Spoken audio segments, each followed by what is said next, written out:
He seems to have been the first to have thought about what to do with the Nile flood, this hugely destructive thing that happens or happened every year. And he told the Sultan of Cairo, I think we could build a dam up at Aswan.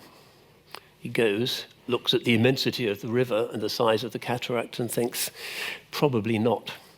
And the story goes that he goes back to Cairo and he's so afraid of the Sultan's displeasure, having made these rather large promises, which scientists sometimes can do in order to get those research grants. Some things don't change. He pretends to be mad, according to the story, and stays in his house for 15 years until the Sultan moves on to the next world. But during that time, he's writing, and he's playing around with equipment. He's very much an experimental, observation-based scientist. He's the first to have described the camera obscura. He's doing things with dark chambers, with light, with lenses. He's the father of optics, and his Kitab al-Manazir is, again, the great medieval text on optics. And he's not just interested in lenses and how they work, but is interested in deciding how light moves, and he discovers it does indeed move in a straight line. He's interested in the eye. What is going on, after all, when we see things?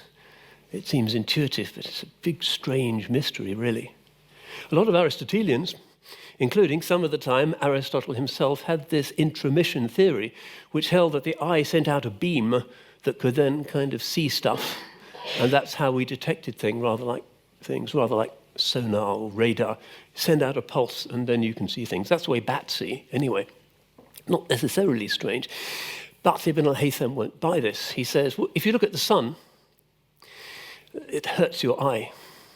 That suggests that that beam coming from your eye is not really a beam coming from you. It's something coming from the sun that's hitting you, just as something hits you, if a stone hits you or something else. It's a pain that comes from outside yourself. So this intromission theory, blown out of the water, and from that time, generally, everybody, and this is influential, a text on Kepler in particular, the great European astronomer, later on, this theory of the eye. Where is the image formed?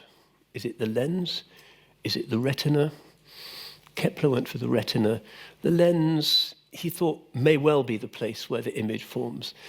Rather difficult for them to determine that. But basically, he's the first to have a roughly correct theory of vision, and somebody who is described by, of course, he's a popularizer of Islamic science, but it's actually very exact, and he knows the latest stuff. Jim al-Khalili, this is his quote, the first true scientist, not just the father of optics, the first true scientist, and look at this quote, beautiful explanation of the experimental method. And an absolute refusal just to take stuff on trust just because it's in some ancient Greek test. He has to verify everything. The world thinks he's mad. He's sitting in his house in Cairo near Al-Azhar and working out these things. And he wants to do everything himself. In his book on optics, there's hardly anything that is a quote from anyone. He wants to ensure that everything is done through experimentation. Are there regular patterns? Can I predict the outcome of a particular procedure? Is my apparatus so precise that I can predict always what the outcome will be if I put in the same inputs? Really, this is the experimental method, which is why Jim calls him the first true scientist.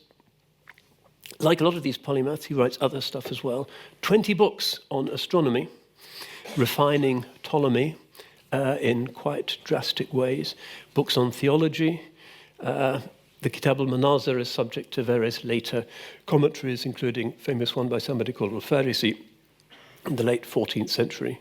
But he keeps on going. Another thing that he does, perhaps we've seen this,